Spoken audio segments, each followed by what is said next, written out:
Welcome to Dr Joe Unplugged. This podcast contains general information and is not in any way medical advice. To quote the robot from Lost in Space, danger, danger, danger. All right, so we're going to get, I suppose we're going to get controversial today in saying that there really should never be anything controversial about facts, as in data, that which has been measured, that which is demonstrably true because it's measurable and verifiable. We do, however, live in interesting times. Maybe we've always lived in interesting times, but when we weren't alive, we didn't know those other times were interesting, so we can't compare them. But certainly truth and facts are not always that popular when they go against the narrative. And regular listeners will know that I'm not always a big fan. In fact, I would go further than that and say I'm typically quite critical of narratives, especially when those narratives do not conform with or defy what are actually facts and verifiable facts. Right, let's just say straight up. If we live in a house or in a unit or an apartment, we want to look after it. We want to keep it clean. We want to maintain it because that's where we live, and it's in our interest to maintain to the best of our abilities our living area. The same applies a little bit more broadly to your streetscape. You might want to keep your garden or frontage looking neat, not throw litter around. These are basic things. And the same applies to the planet. We want to look after the place. Now, there's a big difference between looking after the place and being fed hysterical predictions of doom and gloom. And we know that there is a lot of alarmism about climate. And I really want to separate, very, very much separate the concept of caring for the world we live in from people being scared by ridiculous claims. So we've heard about how if the weather warms up a little bit, and again, I'm not entering into whether it will or it won't and what we might or might not do about that, but that somehow if the weather is a little bit warmer, that's going to lead to a whole lot of health problems. And we get this from medical authorities, including the WHO. And because, I suppose, historically, although some of that credibility was shredded earlier in this decade from The Thing, and maybe one day we'll do a podcast about The Thing, but not today, that a lot of people still assume, well, they must know what they're talking about. And I'm going to quote from this article, and we'll put the link in the description below. Most heart disease deaths still occur in cold weather, but of course they had to have the rider. Heat is a growing problem. Around the world, cardiovascular deaths associated with cold temperatures vastly outnumbered those from the heat. Vastly outnumbered.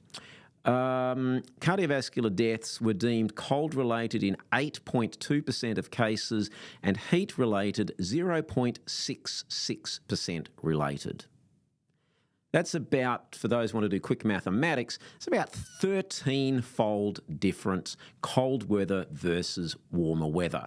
And I think it's fairly unlikely that if the temperature was a half a degree warmer, that's going to change that significantly.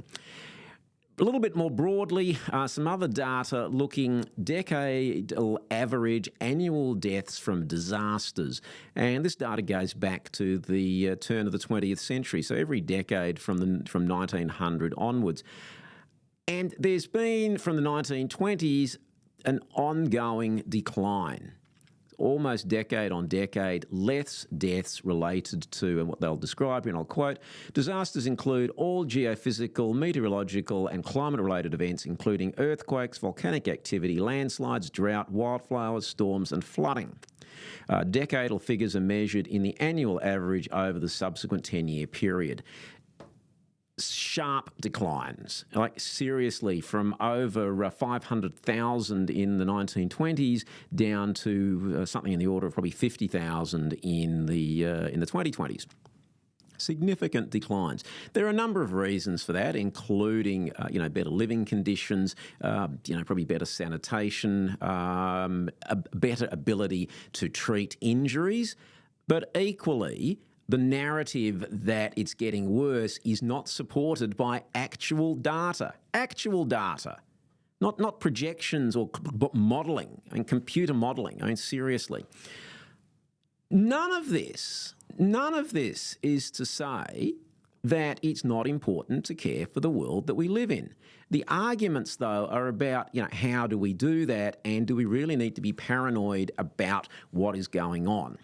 And scaring people does have a short-term benefit in terms of trying to get people to do a certain, act or react in a certain way. But we also know that if you go to see a horror movie, if you watch it, you may well be scared. If you're watching it for the 10th time and you know what's coming up next, you're not actually going to jump out of your seat. You become a bit immune to it. And I think that's what we're going to increasingly see with these scare tactics. But the next question becomes, why is there the need to try and scare people? Why can't we just level with people and say, look, there might be some reasons to, not litter the place. There might be some reasons to not be wasteful. I think this is all quite good. There might be some reasons to look to, over time, look at the energy mix. That's all fine, not by pushing people into poverty, not by making electricity unaffordable, but just doing it in an organised way over a reasonable period of time.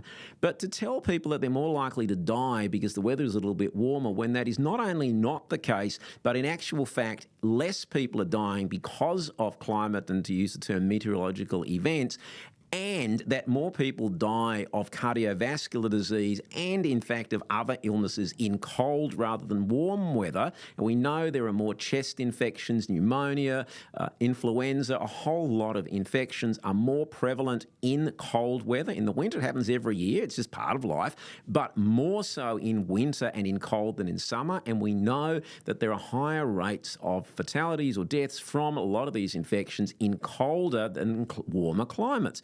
And we also see that there's a movement of people from cold to warm. If we look at the United States, the movement of people is more from the northeast across to California, although increasingly to Florida, where, hey, guess what? It's warmer. We look in Australia, and a lot of migration is from the southern states, either north to Queensland or across to WA, where, surprise, surprise, it's warmer. Okay, what's the take-home message out of all of this? Don't be scared by doom and gloom predictions that if the weather is a bit warmer in 100 years' time, and we really don't know, they can't tell you what it's going to be tomorrow, but let's assume that it is, and let's assume that we should do our best in an organised way to look after the place. I think that's a given. But we don't need to be scared of global boiling. It just isn't happening. And we certainly don't need to be scared of lots of deaths when very, very clearly all the data over 100 years shows that climate-related and meteorological and geophysical-related disasters are on the decline in terms of fatalities, and that we know that cold weather is far more associated with bad health outcomes than warmer weather. So we can rest easy. We need to stop scaring ourselves. We need to stop scaring the children in particular. We need to stop doing that. We just need to focus on what we can do to, as best we can, look after the world in which we live. Thanks for listening to Dr. Joe Unplugged. If you enjoyed this podcast, please subscribe, like, and share. You can also follow it on all the socials. There'll be new content uploaded each week.